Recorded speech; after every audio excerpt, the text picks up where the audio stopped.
نبی پاک صلی اللہ علیہ وسلم کا ارادہ نہیں تھا جنگ کا، حضور جنگ کے لیے نہیں نکلے تھے۔ قریش اس طرح کرتے تھے کہ مسلمانوں کے قافلے لوٹ لیتے تھے، لوٹ مار کرتے کرتے مدینے کی سرحد تک وہ آ جایا کرتے تھے۔ ایک قافلہ ابو سفیان لے کے جا رہے تھے تجارت کے لیے، تو اس میں سارے کافروں کا مال شامل تھا۔ ایک قافلہ جایا کرتا تھا، سارے اپنا اپنا مال شامل کر دیتے تھے۔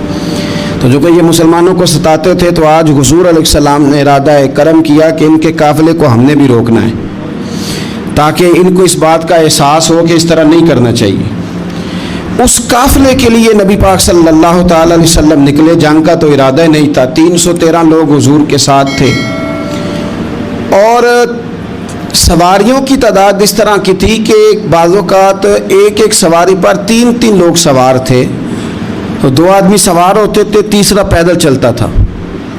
اور قربان جائیں، حضور علیہ السلام کی مساوات کا یہ عالم تھا کہ نبی پاک تھے، حضرت مولا علی تھے اور جناب زید تھے۔ 2 سوار ہوتے تھے، ایک پیدل چلتا تھا۔ جب 2 غلاموں کے سوار ہونے کی باری تھی، آقا کے پیدل چلنے کی باری تھی، تو حضرت علی نے اور جناب زید نے عرض کی حضور آپ بیٹھ جائیں، ہم پیدل چلتے ہیں۔ تو حضور فرمانے لگے نہ تمہارے اندر طاقت زیادہ ہے اور نہ تمہیں ثواب کی ضرورت زیادہ ہے، مجھے اللہ نے طاقت بھی زیادہ دی ہے اور میں ثواب سے بھی مستغنی نہیں ہوں، لہذا تم اگر پیدل چل سکتے ہو تو میں بھی پیدل چلوں گا میں بھی پیدل۔ یہ چیز مساوات پیدا کرتی ہے۔ حضور اس طرح جا رہے تھے۔ ابو سفیان بڑے تیز آدمی تھے، جب پتہ چلا نا کہ مسلمان حملے کے ارادے سے آ رہے ہیں، تو ایک بندہ جلدی سے دوڑایا، مکے جا کے بتاؤ تم سب کا مال میرے پاس ہے۔ تو مسلمانوں نے حملہ کر دیا ہے۔ خود اس طرح کیا کہ جس رستے سے وہ جا رہے تھے وہ رستہ بدل کے رستہ کوئی اور اختیار کر لیا، قافلہ بھی بچ کے نکل گیا۔ اہل عرب کا طریقہ تھا ایمرجنسی اعلان کرنے کا، ہمارے ہاں بھی طریقہ ہے، بریکنگ نیوز ہے نا جی، چور آ گیا، پھر وہ کئی دفعہ صحیح بھی آتا ہے تو لوگ یقین نہیں کرتے۔ ہر شے کی تو بریکنگ نیوز ہے، اور کھولیں تو بیچ میں سے کچھ بھی نہیں نکلتا، نیری نیوز بھی نہیں نکلتی، بریکنگ کیا نکلنی ہوتی ہے۔ اس لیے میں کہتا ہوں کہ میڈیا کی ہر بات کو تسلیم نہ کر لیا کریں، سوشل میڈیا پہ چلنے والی ہر خبر کو نہ مان لیا کریں۔ یہاں تو اتنا عجیب حال ہے، ہمارے ایک بزرگ عالم دین ہے، بیچارے پچھلے دنوں وضاحت دے رہے تھے، خود بیٹھ کے کہہ رہے تھے میں زندہ ہوں بھائی، کسی نے میڈیا پہ خبر دے دی کہ میں فوت ہو گیا ہوں۔ وہ کہہ رہے تھے مہربانی کرو مجھے سونے دو، سارا دن ٹیلی فون آتے ہیں اور لوگ مجھے فون کر کے میری تعزیت کا پوچھنے لگ جاتے ہیں۔ تو اس طرح نہ کریں، کیا صرف تھوڑا سا میڈیا چلانے کے لیے جھوٹ بولا جائے گا؟ بہرحال انہوں نے جو بندہ بھیجا تو بریکنگ نیوز کا وہاں بھی ایک طریقہ تھا، اونٹ کے کان ناک کاٹ دیتے تھے، اپنے کپڑے پھاڑ لیتے تھے۔ اب اونٹ بڑی زور سے چلاتا تھا، جب اس کا ناک کٹ جاتا تھا، اونٹ چلاتا تو لوگ گھروں سے نکل آتے۔ اب وہ جو بندہ ابو سفیان نے بھیجا تھا اس نے جا کے اپنے اونٹ کے ناک کان کاٹ دیے، لوگ دوڑے باہر نکلے، پوچھا کیا ہوا تو اس نے کہا نکلو تمہارا تو مال سارا لوٹنے لگے مسلمان۔ ابو سفیان بچ کے نکل گئے تھے، انہوں نے پیغام بھی دیا کہ میں بچ کے آ گیا ہوں، اب آنے کی ضرورت نہیں۔ لیکن انسان کو جو چیز سب سے زیادہ پستی میں لے جاتی ہے وہ اس کا تکبر ہوتا ہے۔ تو مینوں جانتا ہی نہیں، تجھے میرا پتہ ہی نہیں، یہ لے ڈوبتی ہے چیز لوگوں، انہیں بھی لے ڈوبی۔ انہوں نے کہا جی اب نہیں واپس جانا، اب چلو۔ 1000 کا لشکر، گانے بجانے والی عورتیں ساتھ، شراب کے مٹکے ساتھ، 10 اونٹ روز ذبح ہو رہے ہیں، سردار دعوتیں پکا رہے ہیں، گوشت بھونا جا رہا ہے۔ بدر میں پہنچ گئے، مسلمان بھی 313 پہنچ گئے۔ یہ ساری رات شرابیں پیتے، وہ ساری رات سجدے کرتے، یہ ناچ گانے سرور کی محفلیں سجتی اور وہ رسول پاک کی تقریر سنتے، حضور کے خطبات سے فیض یاب ہوتے۔ عمیر بن وہب کو بھیجا ابو جہل نے کہا پتہ کر کے آؤ بندے کتنے، اس نے جا کے کہا کہ 312 313 310 اتنے۔ کہنے لگا جنگ کیا کرنی ہے، ان کو سویرے اونٹوں کی پشتوں پہ باندھ کے لے جائیں گے، مکے جا کے دیکھیں گے کیا کرنا ہے، یہ تکبر ہے نا۔ تو عمیر بن وہب کہنے لگا ہیں 312 ہیں 313، میرے اندازے میں 310، لیکن ایک کا بھی واپس جانے کا ارادہ کوئی نہیں۔ میں نے جس کو بھی دیکھا ہے شہادت کی دعا مانگتے دیکھا ہے، ارادہ بڑا پکا لے کے آئے، شہادت ہے مطلوب و مقصود ہے مومن، نہ مال غنیمت نہ کشور کشائی۔ نبی پاک صلی اللہ علیہ وسلم نے جب دیکھا نا کہ وہ تو جنگ کے لیے آن پہنچے ہیں اور ارادہ تو قافلے کا تھا، تو حضور نے صحابہ سے مشورہ کیا. نبی پاک علیہ الصلوۃ والسلام نے ہمیں بتایا ہے کہ چیزیں مسلط نہ کرو. ہم نہ اپنا مسلط کرتے ہیں، یعنی تراویح پڑھنے والا بندہ دوسروں کو بڑا گھورتا ہے کہ تو کیوں نہیں پڑھتا، تو پڑھ رہا ہے نا تو اللہ سے دعا کر یہ بھی پڑھے، لیکن اپنا مسلط نہ کر. دعوت دے، تبلیغ کر. نفل پڑھنے والا سب کو گناہ گار ہی سمجھنے لگ جاتا ہے. عصر کی پہلی 4 سنتے تو کیوں نہیں پڑھتا، تو کیوں. بھائی آپ مسلط کریں گے، آپ رائے دیں اور رائے دے کے سائڈ پہ ہو جائیں. مسلط کرنے کی تو اجازت نہیں. حضور کا تو حکم چل سکتا ہے نا، چلتا ہے نا. لیکن حضور نے بھی صحابہ سے پوچھا، بھائی وہ تو لڑنے آ گئے ہیں، اب کیا کرنا ہے؟ تو حضرت صدیق اکبر کہنے لگے، حضور کرنا وہ ہے جو آپ نے فرمانا ہے. حضرت عمر کہنے لگے، حضور تلواروں کو تو زنگ لگ گیا ہے. اور جناب علی شیر خدا مرتضی مشکل کشا غل عطا، مولا کائنات فرمانے لگے، حضور علی اور تلوار یہ تو رشتہ ہی بڑا پرانا ہے، تیاری کریں. حضور کا خیال تھا کہ انصار بھی تو بولے نا، یہ تو سب مہاجرین بول رہے ہیں. انصار کو جب سمجھ آئی نا کہ اشارہ ہماری طرف ہے تو حضرت سعد بن عبادہ اٹھے، کہنے لگے، حضور آپ کا اشارہ ہماری جانب ہے؟ فرمایا ہاں. کہا یا رسول اللہ صلی اللہ علیہ وسلم خشکی پہ بھی لڑیں گے اور دریا میں بھی لڑیں گے. حضور انسانوں سے بھی لڑیں گے اور آپ حکم دیں گے تو جنوں سے بھی لڑیں گے. وہ بیٹھے تو حضرت مقداد اٹھے اور کمال کر دی، کہنے لگے یا رسول اللہ آپ ہم سے ارادہ پوچھ رہے ہیں؟ ہم کوئی حضرت موسیٰ کی قوم ہے جو اپنے نبی سے کہہ دیں گے آپ لڑے اور آپ کا خدا لڑے؟ سونیا ہم آپ کے ساتھ لڑیں گے اور آپ کے قدموں پہ جانیں بھی قربان کریں گے. نبی کا حکم ہو تو کود جائیں ہم سمندر میں اور جہاں کو محو کر دے نعرہ اللہ اکبر میں. نہتے 313 بشر شوق شہادت میں نکل آئے تھے میدان میں محمد کی قیادت میں. نہ تیغو تیر پہ تکیا، نہ خنجر پہ، نہ بھالے پر، بھروسہ ہے تو ایک سادی سی کالی کملی والے پر. نبی پاک صلی اللہ تعالیٰ علیہ وسلم نے جذبات سنے تو فرمایا چلو نہ چلیں، پر چھوٹے چھوٹے بچے واپس کر دو. ایک چھوٹے بچے تھے عمیر بن ابی وقاص، حضرت سعد بن ابی وقاص کے پائی، زمین پہ لیٹ کے رونے لگے، سونے میں نے بھی جانا ہے. کمپیوٹر کے لیے نہیں رو رہے، موبائل کے لیے نہیں رو رہے، نئی سائیکل کے لیے نہیں، شہادت کے لیے. حضور میں لڑوں گا، اب مجھے لے کے تو چلیں. یا رسول اللہ میں طاقتور نکلوں گا، لے کے تو چلیں.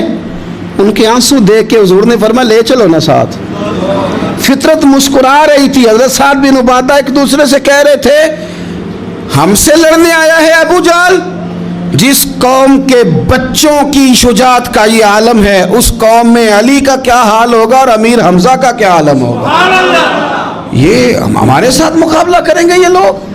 اور چھوٹے اتنے تھے، حضرت عمیر کے تلوار اپنے ہاتھوں سے اپنے گلے میں نہیں لٹکا سکتے تھے، وہ بڑے بھائی نے لٹکائی. میدان میں نکلے، حضور علیہ الصلوۃ والسلام نے تقریر کی، فرمایا تمہیں پتہ ہے تم کس جنت کی جانب جا رہے ہو؟ وہ جنت ہے جس کی چوڑائی زمین آسمان کے برابر ہے. حضرت عمیر بن حمام انصاری ایک صحابی تھے. جب کریم نے فرمایا نا جنت کی چوڑائی، کسی چیز کی لمبائی زیادہ ہوتی ہے چوڑائی کم ہوتی ہے، جب فرمایا نا کہ چوڑائی زمین آسمان کے برابر ہے تو حضرت عمیر بولے، کہنے لگے واہ واہ واہ واہ واہ. کھجوریں کھا رہے تھے، حضور نے فرمایا تو بڑی واہ واہ کر رہا ہے، کہ سونے اتنی جنت پیاری ہے تو ہم دور کیوں ہیں، یہ دے نا ذرا تلوار. جلدی سے میدان میں نکلے، اللہ نے انہیں شہادت عطا فرمائی. رات ساری وہ مست رہے شراب کے نشے میں، اور حضور ساری رات مصلی پہ رہے، ساری رات دعائیں مانگی. پتہ کیا کہا؟ اے اللہ یہ میری کل کمائی تھی 313 جو میں لے کے آ گیا ہوں، اگر یہ ہلاک ہو گئے تو قیامت تک کون تیری عبادت کرے گا، ان کی مدد فرما. اور ایک رات پہلے صفے میں سیدھی کرائیں، بلکہ صفے سیدھی کراتے حضرت سواد کے پیٹ پہ چھڑی لگ گئی تو انہوں نے کہا حضور بدلا دیں. حضور نے کپڑا ہٹایا تو انہوں نے وجود چومنا شروع کر دیا. حضور نے ہمیں سبق دیا کہ صفے بھی سیدھی کرانی ہے اور دعائیں بھی کرانی ہیں. صف بھی سیدھی ہو، مصلی بھی آباد ہو، دونوں کام کرنے. اور پھر توکل ہو، پھر تمہارا دل جمے کہ انشاءاللہ فتح اللہ مسلمانوں کو